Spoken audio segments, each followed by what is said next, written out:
আসসালামু আলাইকুম গাইস, কেমন আছেন সবাই? আশা করি সবাই খুব ভালো আছেন। তো আজকে একটি নতুন ভিডিও নিয়ে আপনাদের মাঝে হাজির হলাম। তো আজকে থাকছে বাংলাদেশের সবচেয়ে দ্রুত গতির 10টি লঞ্চ সম্পর্কে। তো চলুন বেশি কথা না বাড়িয়ে মূল ভিডিওতে প্রবেশ করা যাক। আমাদের তালিকা নাম্বার 10-এ রয়েছে এমভি টিপু 14। এমভি টিপু 14 লঞ্চটি নির্মাণের পর থেকে ঢাকা ভিতরে চট্টগ্রাম রুটে চলাচল করে আসছে এবং এই রুটে বেশ সুনামের সাথে সার্ভিস দিয়ে আসছে লঞ্চটি। এবং আমাদের তালিকার নাম্বার 9 রয়েছে এমভি সুন্দরবন 10। এমভি সুন্দরবন 10 লঞ্চটি নির্মাণের পর থেকে ঢাকা বরিশাল রুটে চলাচল করে আসছে এবং এই রুটে বেশ গতির সাথে সার্ভিস দিয়ে আসছে লঞ্চটি। এবং বাংলাদেশের সর্বপ্রথম লিফটযুক্ত লঞ্চ এটি। এই লঞ্চটি বর্তমানে সার্ভিসের বাইরে রয়েছে কিছু সমস্যার কারণে। এবং আমাদের তালিকার নাম্বার 8-এ রয়েছে এমভি সুরবিনয়। এমভি সুরবিনয় লঞ্চটি বরিশালের রানীখ্যাত লঞ্চ। বরিশালের রানী বলা হয়ে থাকে লঞ্চটিকে। তো লঞ্চটিকে মডিফাই করে আনা হয়েছে। তো লঞ্চটিকে কেটে ফেলার একটি গুঞ্জন রয়েছে। তো তার গতির মাধ্যমে কিন্তু সে চরমোনাই মাহফিল থেকে শুরু করে ঈদ ফিরতি ট্রিপ সবসময় কিন্তু তার গতি মাতিয়ে তোলে লঞ্চটি।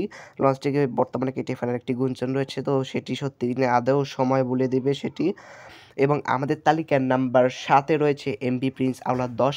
বরিশালের প্রিন্স খ্যাত লঞ্চটি নির্মাণের পর থেকে ঢাকা বরিশাল রুটে চলাচল করে আসছে। বরিশালে বেশ গতির সাথে সার্ভিস দিয়ে আসছে লঞ্চটি।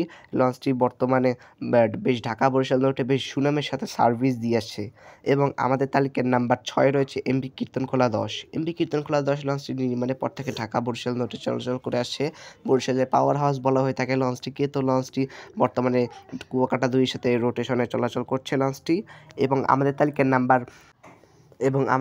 নাম্বার 5-এ রয়েছে এমভি পারাবত 18। এমভি পারাবত 18 লঞ্চটি নির্মাণের পর থেকে ঢাকা বরিশাল রুটে চলাচল করে আসছে এবং এই রুটে বেশ তার গতির মাধ্যমে সার্ভিস দিয়ে আসছে। লঞ্চটি প্রত্যেক বছর চরমোনাই মাহফিলে ফিরতি ট্রিপে তার গতির ঝড় তুলে থাকে লঞ্চটি। তো এবং আমাদের তালিকার নাম্বার 4-এ রয়েছে এমভি অ্যাডভেঞ্চার 1। মিজাম শিপিং লাইন্সের বেশ অন্যতম বিলাসবহুল একটি লঞ্চ হচ্ছে এমভি অ্যাডভেঞ্চার 1। লঞ্চটি নির্মাণের পর থেকে ঢাকা বরিশাল রুটে চলাচল করে আসছে। তার গতির মাধ্যমে সে বরিশালবাসীর মন জয় করে নিয়েছে। অল্প কিছু দিনের মধ্যেই লঞ্চটিকে মডিফাই করে 4 তলা করা হয়েছে। বর্তমানে লঞ্চটি সার্ভিসের বাইরে রয়েছে কিছু জটিলতার কারণে। এবং আমাদের তালিকার নাম্বার 3-এ রয়েছে এমভি অ্যাডভেঞ্চার 9। এমভি অ্যাডভেঞ্চার 9 লঞ্চটি মিজাম শিপিং লাইন্সের লঞ্চ। এটি মিজাম শিপিং লাইন্সের সর্ববৃহৎ লঞ্চ এ যাবৎকালের।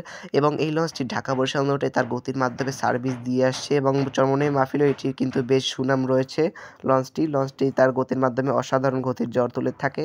এবং আমাদের তালিকার নাম্বার 2 রয়েছে এমভি মানামি। এমভি মানামি লঞ্চটি নির্মাণের পর থেকে ঢাকা বরিশাল রুটে চলাচল করে আসছে। বরিশালের সার্ভিস মাস্টার বলা হয়ে থাকে লঞ্চটিকে। তো লঞ্চটি বর্তমানে সার্ভিস দিয়ে আসছে ঢাকা বরিশাল রুটে তার সুন্দর সার্ভিসের মাধ্যমে। তো লঞ্চটি তার গতির মাধ্যমে কিন্তু অপর লঞ্চগুলোকে খুব ভালোভাবে টেক্কা দিতে পারে।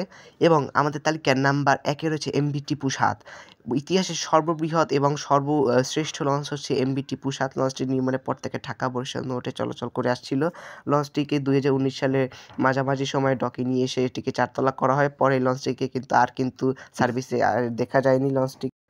একটা সময় এই টিপু 7-এর লঞ্চের সামনে কখনোই কোনো লঞ্চ টিকে থাকতে পারত না। কীর্তনখোলা নদীর আতঙ্ক ছিল লঞ্চটি। তো লঞ্চটি বর্তমানে সার্ভিসের বাইরে রয়েছে। আদৌ সার্ভিসে আসতে পারবে কিনা তা নিয়ে সবারই সন্দেহ রয়েছে। তো আশা করি লঞ্চটি খুবই শিগগিরই সার্ভিসে চলে আসবে।